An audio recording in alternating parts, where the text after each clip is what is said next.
You're listening to the Final Say Radio Show, a Rappaport Media production, with your host Brett Rappaport and co-host John Rappaport.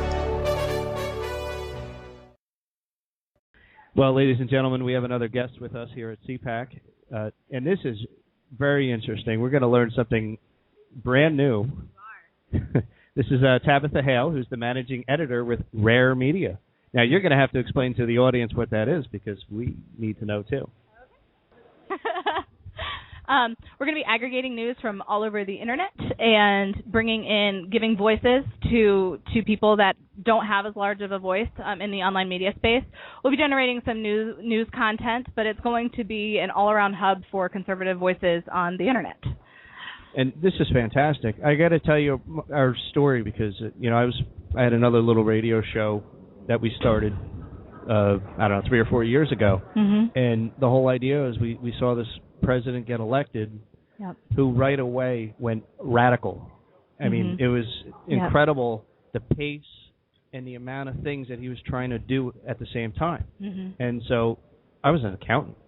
I mean, I've always followed history and politics and things, so I love this.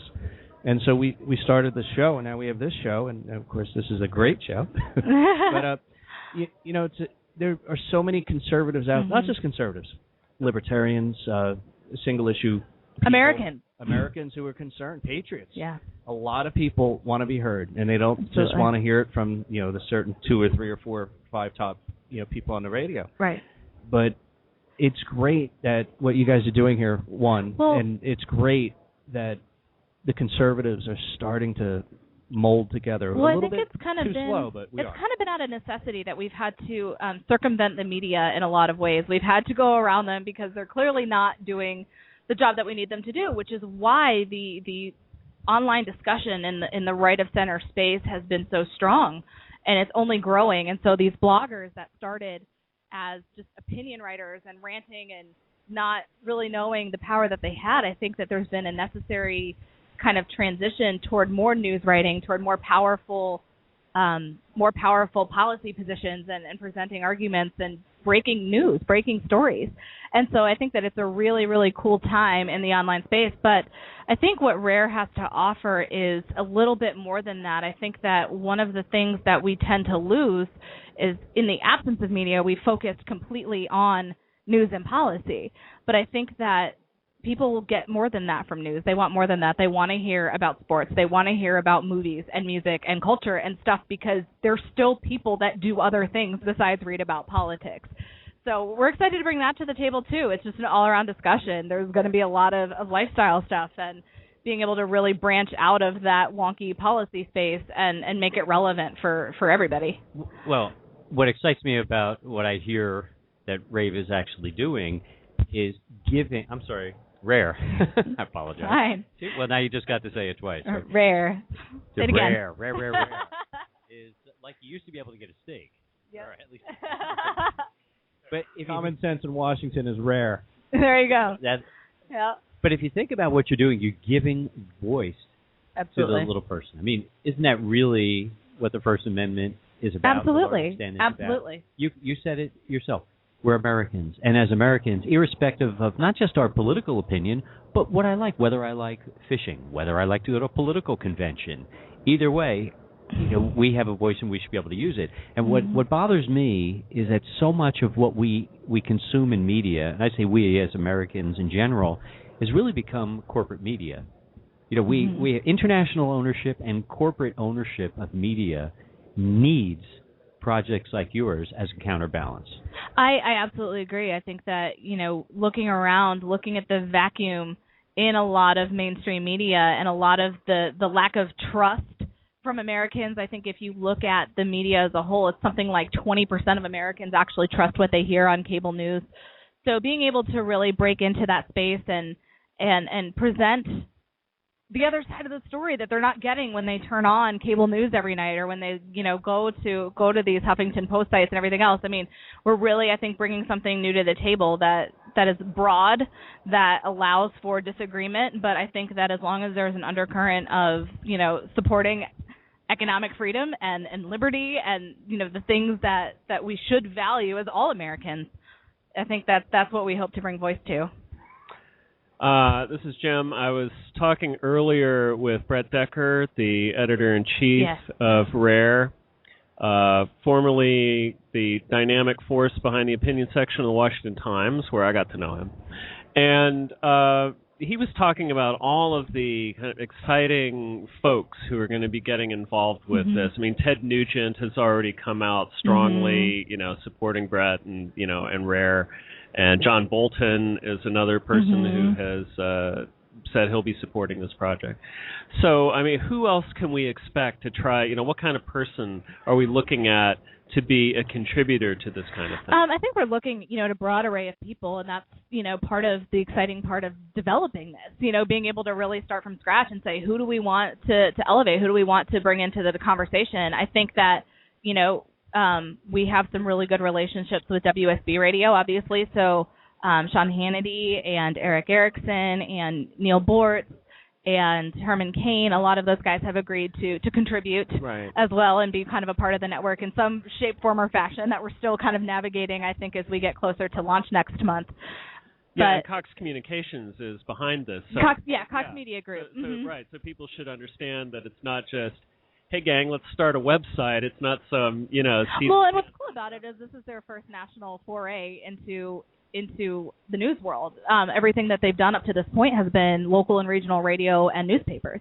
So the first national product that they've produced is Rare. So we're excited to kind of expand and go into a new market here.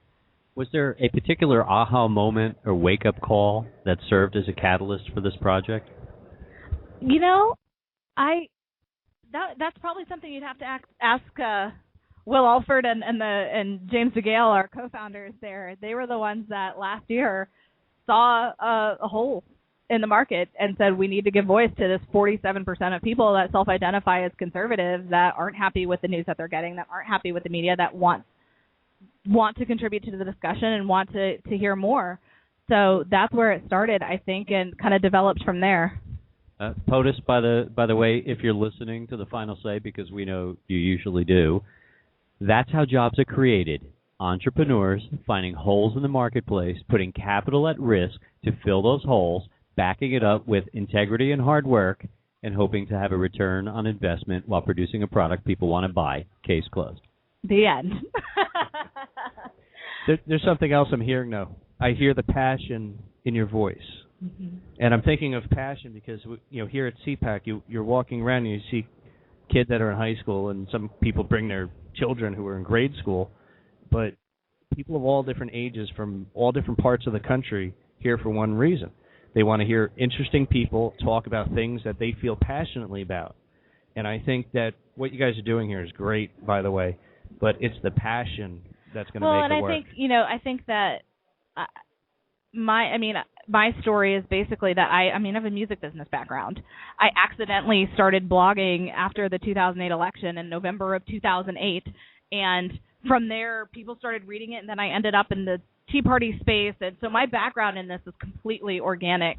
And I worked with FreedomWorks, I worked with the Franklin Center, training bloggers and working with bloggers and kind of developing different bloggers as, turning them into reporters and helping them define their voices and giving them tools online. And so, for me, this has been a passion of mine that, I gave everything up for. And and so, it is very, very real. And I am very genuinely encouraged by the project and very genuinely excited to see what it does and the power that it can have and the voices that it can give people. When this starts in about a month? Yeah, April 15th is our launch. April 15th, great day. Yeah. Can we start by getting rid of the tax code? I wish. My birthday is April 12th, by the way. Nice. And I was an accountant for 10 years, and it was 10 miserable. So it ruined your birthday every single year. So every now the last few years, I'm like, this is great. I love it. I can do stuff. That's nice. This is it's amazing because you mentioned something, a lot of people who are getting involved in things, and there are so many more bloggers today. And what's interesting is there are people from backgrounds that you would have never imagined, like you said, doing this, people who never thought they could do something like this, and they're reaching levels that they never dreamed possible. Yeah. Well, and every time I think that I'm going to walk away from it, I get frustrated or bored. I lived in D.C. for 2.5 years, and it made me mean. And I finally decided I wanted to leave. And I still, look back, and every time I've wanted to walk away, something else comes up. And I'm like, this is something that a lot of people want to do, and just the passion that I see in these activists that I've worked with and, developed for the last 4 years, and going to these events, and you see the same people showing up over and over and dedicating so much of their time and energy to this. There's clearly a lot of people out there that still believe in America and still want to see change and are still working for it. Well, not only believe, but they're willing to invest in America. Absolutely. They're working. What I enjoy about a project like this, too, is you're not just giving fresh voices a medium to deliver their voice, but it's also the fresh opinions. Oh, totally. There's 13, 14, 15-year-old people out there who are capable of coming up with creative solutions to problems that a lot of senior politicians, speaking very close to us, are failing to do. If we give voice to those people, we might actually come up with better solutions. Oh, definitely. And I think that we're even seeing it, in very small ways in the GOP right now with people like Rand Paul, who actually came to the table with the, Republican solution to gay marriage. Hey, guys, let's work on this. And it's something that I look at and I'm like, wow, I left the Republican Party several years ago and I don't register as a Republican anymore. And I was listening. I'm like, I could be a Rand Paul Republican. I could get behind this, and you could call it more libertarian, but at the same time, it's just nice to have somebody that stands up, that is willing to stand on the floor of the Senate for 13 hours and say, no, what you're doing is not okay, Mr. President, fix it. Explain yourself. And we haven't had that in so long. And so I think that even being in CPAC this week, I think we're sensing kind of a revitalization just from that one stance, from that one senator who was willing to go out on a limb for us, and that's what people need. That's what they're craving. So I think that, we do have new people. Ted Cruz is another one that are willing to come in with new voices and really change the game and get away from the John Boehner, Mitch McConnell model that has, plagued Washington forever and gotten us into this mess in the first place. And now we have these new people that are fighting, and I think that that's valuable at every level, whether you're in Washington or whether you're in your town trying to fight a local tax increase or you're trying to solve a school board problem. You need new people all the time. To me, speaking of that, one of the exciting things about RARE is the fact that it's a new right-of-center outlet, media group, whatever you want to call it, that will help contribute to the debate, because we've seen, for example, Human Events recently firing everybody, except for a couple folks, and basically, going away. To put it although they just followed me on the Twitter the other day, so I don't know what that was about. I was like, it's like a post-mortem Twitter follow. It's funny because I've always said Human Events is legacy media, and Red State, the other property by the same owner, is the vision of the future. And I checked out their Facebook pages, and Human Events has 20 times the likes of Red State. I thought, how can that work? What the legacy media far outpacing them. But in any case, so yeah, with them kind of going away and other right-of-center media outlets facing various budget cuts and different kinds of problems. I know that the Washington Times, where I used to work, went through some serious issues lately that they haven't quite resolved yet.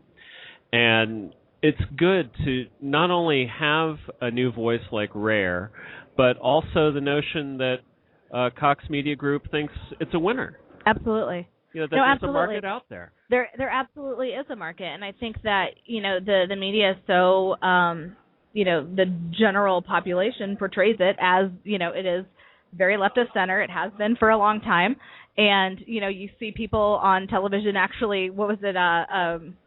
Soledad O'Brien reading talking points from lefty blogs at this point. They've just given up any pretense of any impartiality. And so I think that, the new model is, all right, we're going to be upfront about our bias, because everybody has a bias. And people People that pretend that they don't are lying. Like, the minute you choose to cover one story over another, you're deciding that story is more important, and that's where you're going to devote your time. And so I just think that, that's the model now, is be upfront about your bias. Okay, you know what? I'm going to come at this news, but that doesn't change that these facts are facts, and that I can give you these documents to back it up. And I think that that's kind of becoming, for better or worse, the new age of journalism, because people want sources that they trust. And if it's somebody that they know is ideologically in line with them, that is going to give them facts, they don't think that there's any ulterior motive, and I think they're more likely to trust that. Well, it's like the Walter Cronkite fallacy, right? Yep. People, everybody trusted them. It was like everybody's uncle. Well, the reality is you didn't have fresh voices. You had the three voices to choose from.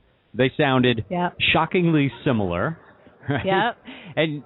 And where else were you going to go for the news, right? Yep.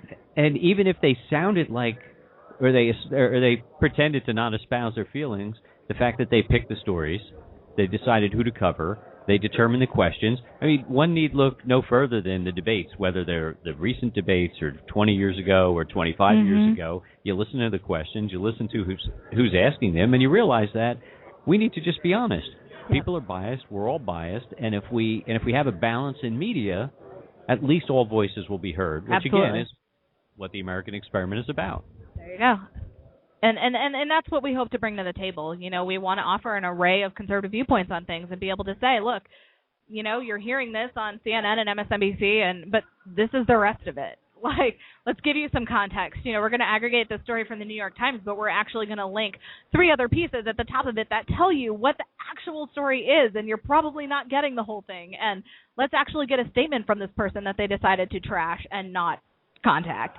And so being able to really, I don't know that, our initial mission is as much reporting as it is helping bring the stories together, give them context, support people that may not have as much of a reach, and really drive the narrative that way and say, look, there is a whole other side of things that you're not getting. Well, Tabitha Hale, I want to thank you for joining us here in the Final Say. Where can people find RARE? It's at rare.us. We have a few things going on, but we launch officially April 15th. Also, we are on Twitter at RARE, R-A-R-E. So pretty easy to find. And I'm sure that Facebook pages and other media, they will all pop up over the next month. All follow, and RARE will be everywhere. That's April 15th at the museum. If you're in Washington, stop by the museum and check it out. And again, Tabitha, thanks for introducing our audience to this exciting new venture. Thank you. Appreciate it, guys.